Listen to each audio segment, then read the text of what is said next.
آج کے دور میں اگر کوئی دین کے لیے کوشش کر رہا ہے اور گناہوں سے بچنے کی کوشش کر رہا ہے تو اسے موٹیویٹ کرو، اس کا ماضی اٹھا کر اس کے منہ پر مت مارو کہ پہلے تم کیا تھے اور اب کیا بننے کی کوشش کر رہے ہو۔ یہی سوچ رکھنی چاہیے کہ مجھے میرے اللہ نے بہت کچھ دیا ہے، اگر میرے اعمال کے مطابق ملتا تو میرے پاس کچھ بھی نہ ہوتا۔ بے شک وہ بہت مہربان اور نہایت رحم کرنے والا ہے۔ کسی انسان کی قدر کرنا، اس کا خیال رکھنا، اس کی قدر جاننا بھی ایک ثقافت ہے۔ اس کے لیے کوئی تعلیم نہیں ہے، یہ ویسے بھی کتابوں میں نہیں لکھی جاتی۔ ایسا کرنے کا طریقہ انسان ہونا ہے۔ کیا کر لیں گے انسان؟ زیادہ سے زیادہ پیٹھ پیچھے برائیاں اور سازشیں۔ لوگوں کے پیچھے جاؤ گے، وجہ تلاش کرو گے، خود ہی کو بے سکون کرو گے، اپنا وقت ضائع کرو گے، سب اوپر والے پر چھوڑ دو۔ بے شک وہ بہترین انصاف کرنے والا ہے۔ کبھی نہ بھولیں کہ آپ کے الفاظ تباہ کرنے یا تعمیر کرنے، حوصلہ شکنی یا حوصلہ افزائی کرنے، بھرنے یا گہرے زخموں کو کھولنے کی طاقت رکھتے ہیں۔ انہیں احتیاط سے منتخب کریں۔ زندگی میں سیکھنا بہت ضروری ہے، چاہے وہ اپنی غلطی سے سیکھیں یا کسی کی غلطی سے۔ پرسکون زندگی گزارنے کے 3 خوبصورت راز: نمبر 1 محدود توقعات، نمبر 2 محدود تعلقات، نمبر 3 محدود خواہشات۔ درد وہی ہے جو چھپا لیا جائے، جو بتا دیا جائے وہ تماشا بن جاتا ہے۔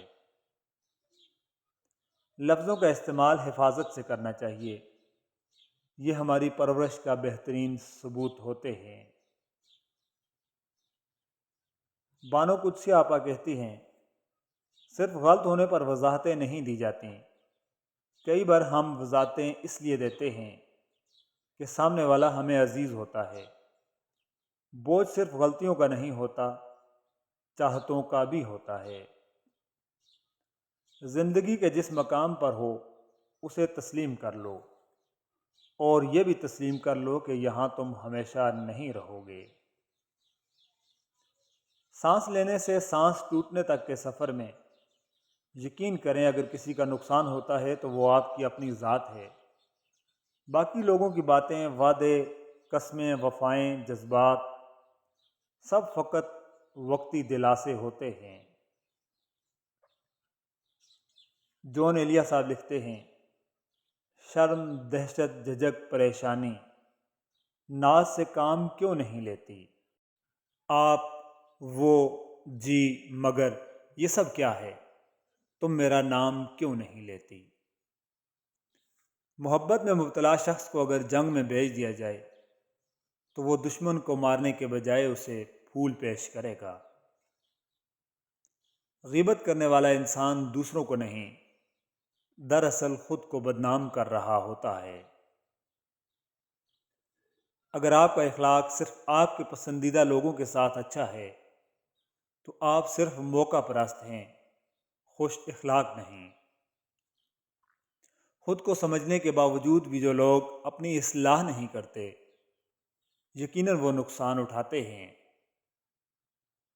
کوئی چیز اس شخص کی مدد نہیں کر سکتی جسے اپنی منزل کا علم نہ ہو۔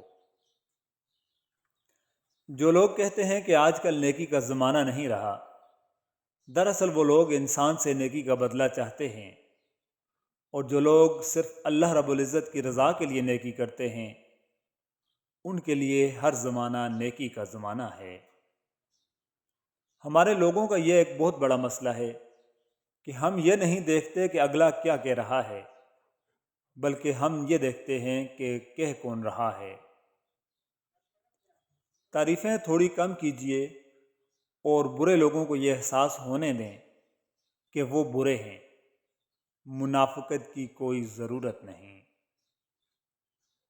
اگر کوئی آپ کے ساتھ تعلق کو راز رکھنا چاہتا ہے تو اس کے ساتھ کبھی تعلق مت رکھنا۔ لوگوں کو اس بات سے کوئی فرق نہیں پڑتا کہ آپ خوش ہیں یا نہیں، انہیں صرف اس بات سے فرق پڑتا ہے کہ آپ نے انہیں خوش رکھا ہوا ہے یا نہیں۔ اگر تم خود ترقی نہیں کر سکے تو دوسروں کی ترقی دیکھ کر اپنی آنکھیں بند مت کرو۔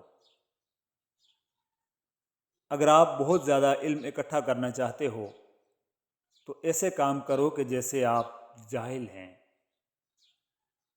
مجھے حیرت ہوتی ہے ایسے شخص پر جو عقیدت میں لوگوں کے ہاتھ تو چومتا ہے لیکن رب کے خوف سے نماز نہیں پڑھتا۔ دوستو، دنیا کا خوبصورت ترین انسان وہی ہے جسے مشکل میں آواز دینا آسان ہو۔ باقی یہ مہتاب چہرہ، گوری رنگت، دراز قد، جھیل آنکھیں، یہ سب افسانے ہیں۔ حضرت علی رضی اللہ تعالیٰ عنہ نے فرمایا کہ اگر کسی کو یہ غرور ہے کہ وہ تم سے جتنی بار بھی روٹھے گا تو تم اسے منا لو گے، تو کبھی اس شخص کا غرور ٹوٹنے مت دینا۔ اگر آپ کسی کے دل کے اندر داخل ہونے میں کامیاب ہو جائیں تو کوشش کریں کہ وہاں کے خوبصورت مکین بن کر رہیں، نہ کہ اسے اجاڑ دیں۔ دم بدم گردش دوراں کا گمایا ہوا شخص، دم بدم گردش دوراں کا گمایا ہوا شخص، ایک دن حشر اٹھاتا ہے گرایا ہوا شخص۔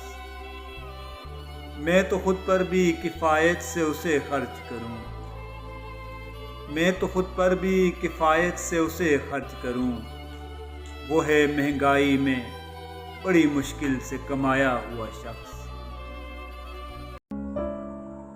بیٹیوں کو عزت دینا، بیٹیوں کے احترام میں اٹھ کر کھڑے ہو جانا، بیٹیوں کو اپنے جگر کا ٹکڑا کہنا، یہ بھی تو میرے سرکار دو عالم صلی اللہ علیہ وآلہ وسلم کی سنت مبارکہ ہے۔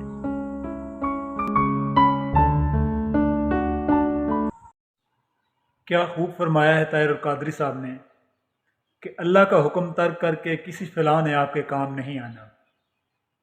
اگر کوئی محبت میں میرے ہاتھ چومتا ہے یا کسی اور شخص کو اللہ والا سمجھ کے ہاتھ چومتا ہے اور نماز ترک کرتا ہے، اس کو کسی کے ہاتھ چومنے سے کچھ نہیں ملے۔